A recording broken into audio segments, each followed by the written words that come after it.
Ai piedi del Monte Ortobene, Nuoro è il cuore della Sardegna centrale, dove trovano espressione le radici più autentiche dell'identità culturale dell'isola. Alla fine del XIX secolo il capoluogo era definito Atene sarda dai giovani artisti dell'epoca, come racconta Grazia Deledda, Nobel per la letteratura e protagonista di spicco di quel rinascimento culturale che ha caratterizzato il capoluogo barbaricino tra la fine dell'Ottocento e i primi del Novecento.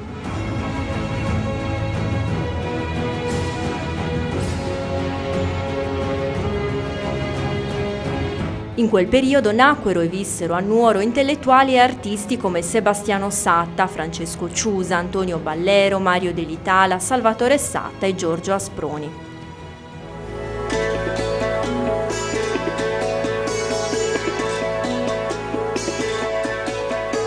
Una vivacità culturale che rivive in scrittori e artisti contemporanei come Salvatore Niffoi, Marcello Fois, Salvatore Camboso e Costantino Nivola, autore quest'ultimo di un autentico gioiello cittadino, la piazza Monumento, che lo scultore di Orani ha dedicato al poeta, Vate di Sardegna, Sebastiano Satta.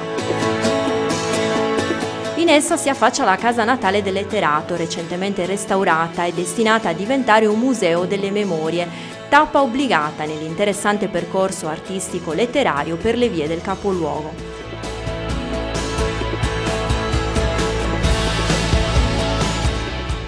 Superato il Museo Casa Natale di Grazia Deledda, si arriva in piazza Santa Maria della Neve, dove si affacciano la cattedrale e il palazzo dell'ex tribunale, oggi spazio espositivo, il Tribo Museo Ciusa, che ospita un'esposizione permanente dedicata allo scultore.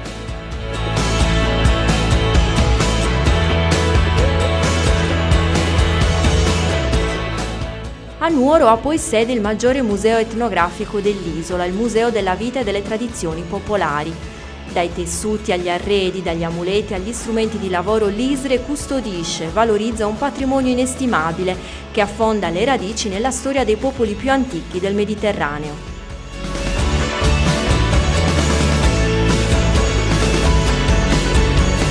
C'è poi la chiesetta della Solitudine con il magnifico portale in bronzo di Eugenio Tavolara, realizzata negli anni 50, raccoglie le spoglie della Deledda.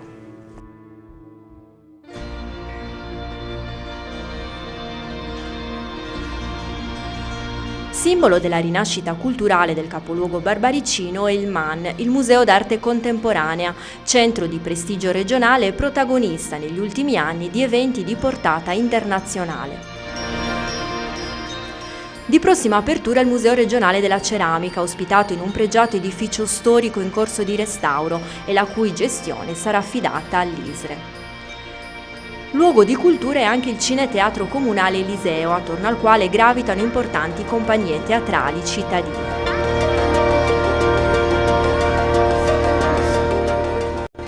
Di prestigio è anche l'attività dell'ente musicale, fondato negli anni '80 dall'artista nuorese Antonietta Chironi, cui si deve l'apertura della scuola civica di musica.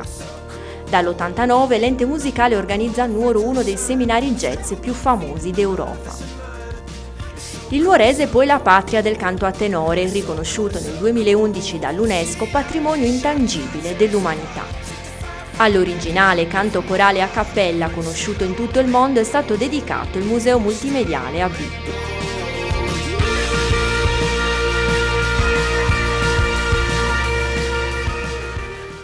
Simbolo dell'isola in festa è la Sagra del Redentore, che da più di un secolo consacra a Nuoro la capitale del folklore e delle tradizioni popolari in Sardegna. Tutti gli anni, a fine agosto, quasi 2000 figuranti e decine di migliaia di visitatori partecipano alla celebre sfilata dei costumi tradizionali, considerata da molti tra le più originali di tutto il Mediterraneo.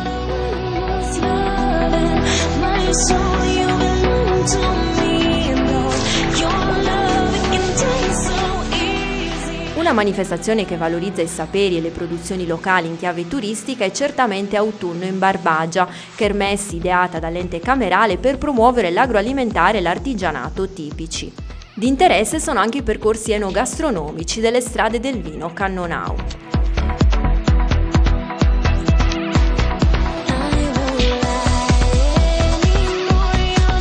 Il fascino della cultura folclorica rivive poi nelle maschere tradizionali, protagoniste del carnevale, festeggiato con suggestive sfilate in tutti i paesi della Barbagia. A queste figure leggendarie è dedicato un museo a Mamoiada, tassello importante della vasta offerta culturale nel nuorese, arricchita, solo per fare alcuni esempi, dal Museo Nivola a Orani e dalla Fondazione Cambosu a Orotelli.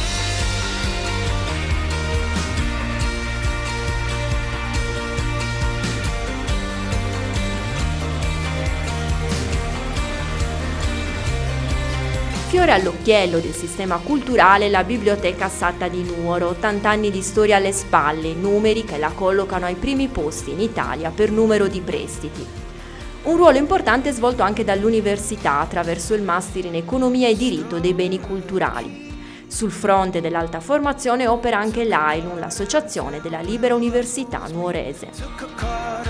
Nuoro ha poi la fortuna di inglobare all'interno del proprio tessuto urbano un'area di inestimabile interesse archeologico, il Parco di Tancamanna, un villaggio nuragico in parte da scavare, risalente alla prima età del bronzo.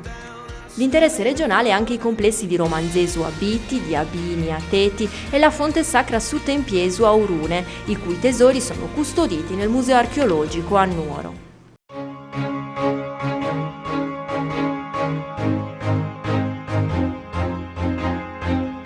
Con 1.541 imprese attive, 2.700 occupati e 106 milioni di valore aggiunto, il sistema produttivo-culturale della provincia di Nuoro vale il 10% del PIL prodotto in Sardegna dalle industrie della cultura.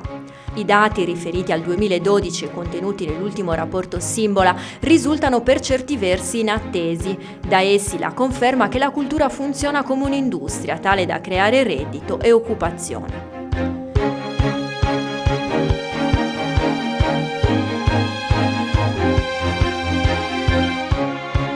Il sistema produttivo-culturale si suddivide in 4 sottosettori.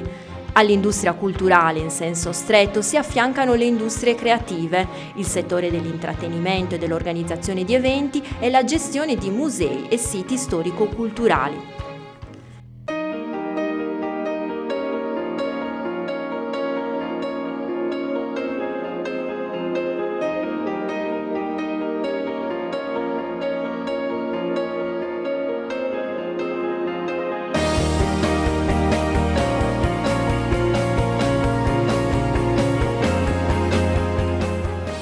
Il comparto dell'industria culturale comprende le imprese di produzione radiotelevisiva, la stampa, la grafica e l'editoria, l'industria musicale e le aziende che producono software e videogiochi.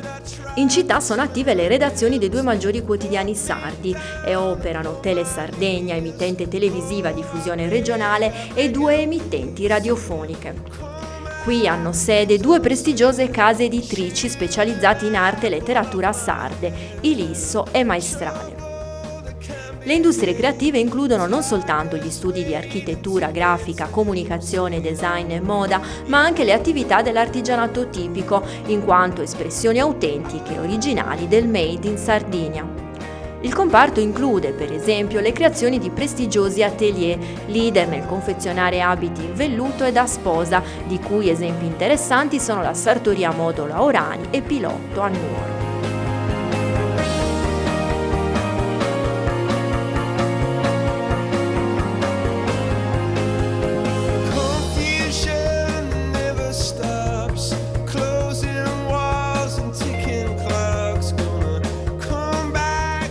Ci sono poi le attività di musei, biblioteche, archivi e monumenti storici, la cui gestione è in molti casi affidata a privati.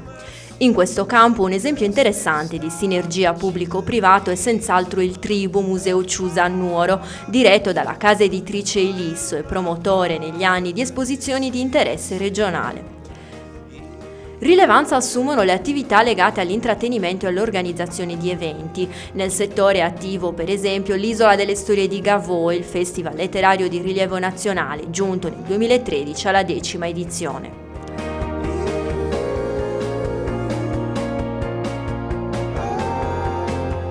Altra eccellenza del comparto è l'acquario di Calagonone, gestito da privati e in più occasioni capofila di interessanti iniziative di collaborazione con enti e istituzioni culturali del territorio.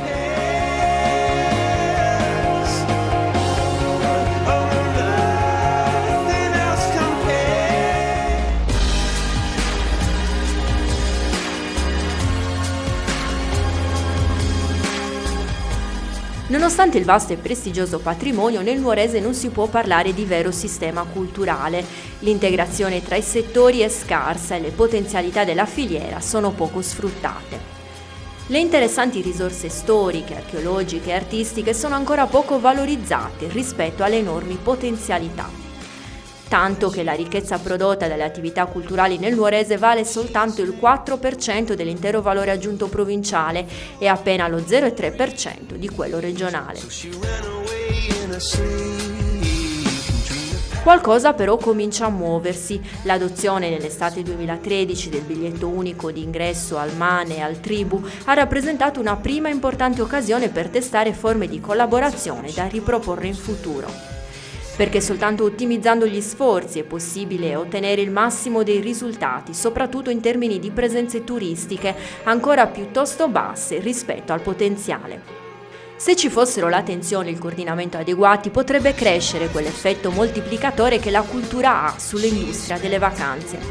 A mancare una vera integrazione tra il turismo delle coste e l'offerta culturale dell'interno.